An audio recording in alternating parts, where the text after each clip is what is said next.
ব্যৱহাৰৰ ক্ষেত্ৰত পৰিকল্পনাৰ আগত হৈ যোৱা ভুলবোৰৰ পৰা শিক্ষা লোৱা বেছি জৰুৰী। মই সকলো সময়তে জানিছিলোঁ যে মই এদিন ধনী হ'ম। জীৱনত 1 মিনিটৰ বাবেও মই এই বিষয়ে সন্দেহ নাছিল। যদি তুমি পৃথিৱীৰ 1% ভাগ্যৱানৰ ভিতৰত এজন হোৱা, তেতিয়াও 99% মানুহৰ উন্নতিৰ কথা চিন্তা কৰা তোমাৰ দায়িত্ব। ব্যৱসায়ত সেইসকল মানুহ সফল যিসকলে তেওঁলোকৰ ভাল লগা কাম কৰে। মোক তোমাৰ আদৰ্শ ব্যক্তিৰ নাম কোৱা, মই তোমাৰ ভৱিষ্যত কৈ দিম। যদি কোনো কাম 10 বছৰলৈকে কৰিবলৈ ইচ্ছা নহয়, তেনেহ'লে সেই কাম 10 মিনিট কৰা মূৰ্খামি। মানুহ নিজৰ বাবে যি বিনিয়োগ কৰে সেয়া সকলোতকৈ লাভজনক। যদি এনেকুৱা পদ্ধতি ওলাব নোৱাৰা যে তুমি টোপনিত থাকিলেও টকা উপাৰ্জন হয়, তেনেহ'লে মৰাৰ মুহূৰ্তলৈকে তোমাৰ কাম কৰি যাব লাগিব। মই 11 বছৰ বয়সত প্ৰথম বিনিয়োগ কৰোঁ, তাৰ আগ মুহূৰ্তলৈকে মই অকল সময় নষ্ট কৰিছোঁ।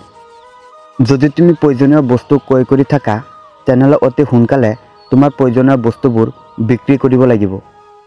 তোমাৰ আগ্ৰহ নাথাকিলে শক্তি নাথাকিব, শক্তি নাথাকিলে তোমাৰ একোৱেই নাথাকিব। যদি তোমাৰ ভিতৰত দক্ষতা আৰু চেষ্টা থাকে, তেনেহ'লে সফল হ'বা। অপেক্ষা মাথো সময়ৰ। সকলোতকৈ সুখী মানুহৰ ওচৰত সকলোবোৰ নাই, তেওঁলোকৰ ওচৰত যি আছে সেইখিনি লৈ তেওঁলোক সুখী। মই যি নাজানো তাত কেতিয়াও মই বিনিয়োগ নকৰোঁ। নিজৰ ভুলৰ পৰা শিক্ষা ভাল, বেলেগৰ ভুলৰ শিকিব পাৰিলে আৰু ভাল।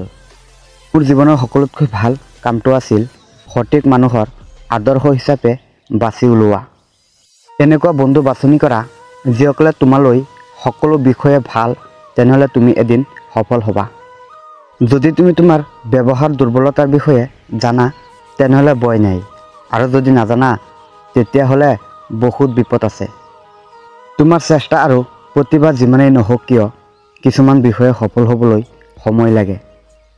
যদি জীৱনত বহু বেছি ভুল নকৰা, তেনেহ'লে অলপ সঠিক কাম কৰা যথেষ্ট। যদি তুমি আৱেগ নিয়ন্ত্ৰণ কৰিব নোৱাৰা, তেনেহ'লে আৰ্থিক অৱস্থাও নিয়ন্ত্ৰণ কৰিব নোৱাৰিবা। সফল বিনিয়োগ ক্ষেত্ৰত প্ৰয়োজন শান্তি আৰু ধৈৰ্য। যদি তুমি দৃশ্যমান মানুহকে ভাল পাব নোৱাৰা, তেন্তে অদৃশ্য ঈশ্বৰক কেনেকৈ ভাল পাবা? কাৰোবাক আঘাত দি নাভাবিবা যে তেওঁ অবুজ বা দুৰ্বল। মনত ৰাখিবা, তেওঁ তোমাক বিশ্বাস কৰিছিল যাৰ তুমি যোগ্য নাছিলা।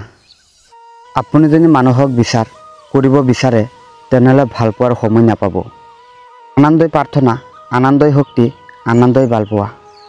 জীৱনত কিছুমান মানুহ আহে আশীৰ্বাদ হৈ, আৰু কিছুমান মানুহ আহে শিক্ষা হৈ। মানুহ স্বাৰ্থপৰ, যুক্তিহীন আৰু অবিবেক হ'ব পাৰে, তাৰ স্বত্বেও তেওঁলোক ভাল পাই থাকিবা। তুমি যদি নিস্বাৰ্থভাৱে কিবা ভাল কাম কৰি আছা, মানুহে তেতিয়াও তোমাৰ কামত স্বাৰ্থ গোন্ধ পাব, তথাপি ভাল কাম কৰিবলৈ নেৰিবা। নমস্কাৰ মৰমৰ বন্ধু বান্ধৱীসকল, তোমালোকে যদি এতিয়া চেনেলটো ছাবস্ক্ৰাইব কৰা নাই, প্লিজ ছাবস্ক্ৰাইব কৰি দিয়া আৰু লগতে এটা লাইক কৰি দিয়া। জয় আই অসম।